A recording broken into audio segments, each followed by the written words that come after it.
Hi, welcome to today's video. My name is Paul. So this week is some charcoal landscape drawing or sketching. So back in February I decided to do a lot more drawing and do some drawing every day. And I've tried to sort of keep that going. Well, now we're into March. So this is recorded from a few days ago, and on that particular day I did 4 drawings. I didn't record all of them, just this one, but I will show you the final results of the 4 drawings near the end of this video. In terms of materials, pretty simple. There's willow charcoal. The brand I'm using is Winsor & Newton, but really any brand of willow charcoal is fine. The sketchbook, I'm not sure who even makes this sketchbook. It was just the cheapest sketchbook I could find on Amazon. It works fine, although the quality of the paper, not surprisingly, isn't fantastic, but still it works for the charcoal. I also use a white Conte pastel, some tissue paper for smudging the charcoal, and you can see me at the moment using a kneaded eraser.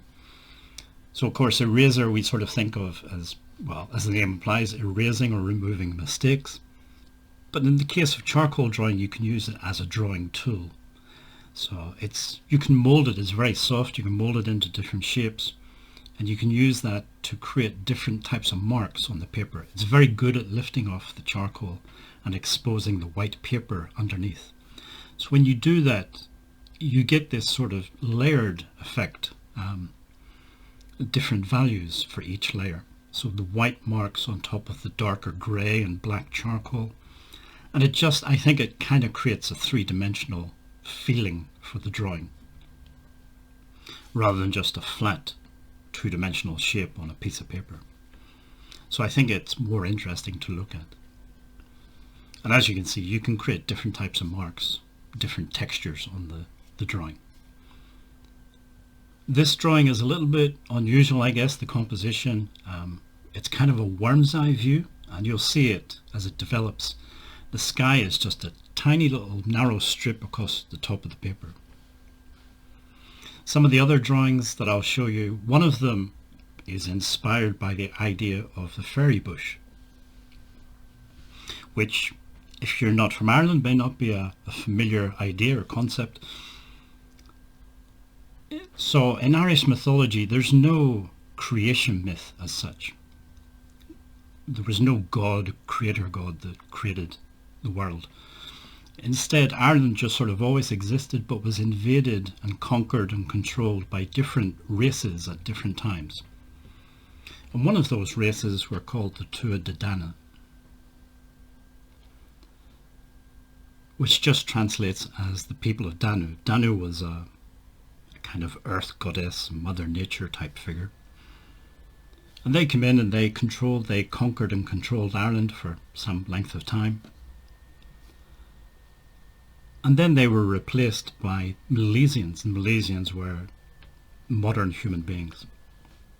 Again, some battles were fought and the Tuatha De Danann lost. But rather than disappearing or running away, they used their magic to create this sort of parallel universe, or parallel Ireland, if you like, where they could live. And there are some places in nature where you can cross over. They can cross from their existence over onto ours. I should say this is the drawing that was inspired by the idea of the fairy bush. So like I say, they can cross over, we can cross over.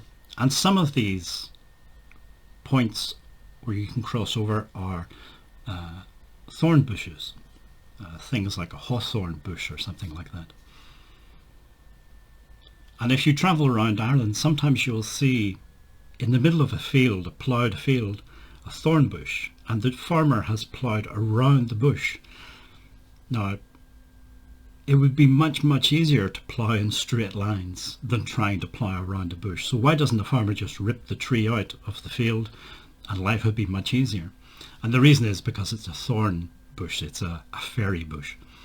One of these places where the fairies can cross over. And if you were to pull the thorn bush out or damage it in some way, it could be very bad for you. The ferries in Ireland, they're not like Disney ferries. We're not talking about Tinkerbell here, the sort of little humans floating around on gossamer wings. You don't want to mess with Irish ferries. It would be very bad for your health. Anyway, this is probably the idea. This is maybe where the Irish ferry comes from, this idea of the Tua De Danann. And like I say, it inspired at least one of the drawings that I did. In the description below, I've linked to another YouTube video. It's not my video, it's someone else's. But it's a professional storyteller telling a story about the Ferrybush. And he does a much better job than I do. I've also linked a newspaper article, which is a true story about how they diverted a large new road. Probably the diversion cost millions of euro, just because if they didn't divert the road, they would have had to rip up a ferry bush. So even in modern times, this idea still sort of lingers in Ireland. But anyway, I thought it might be interesting just to explain some of the inspiration for some of these drawings. If you made it this far in the video, thank you for watching. I do recommend going and watching that other video about the ferry bush. It's quite interesting. Thank you for watching, and hopefully see you in the next video.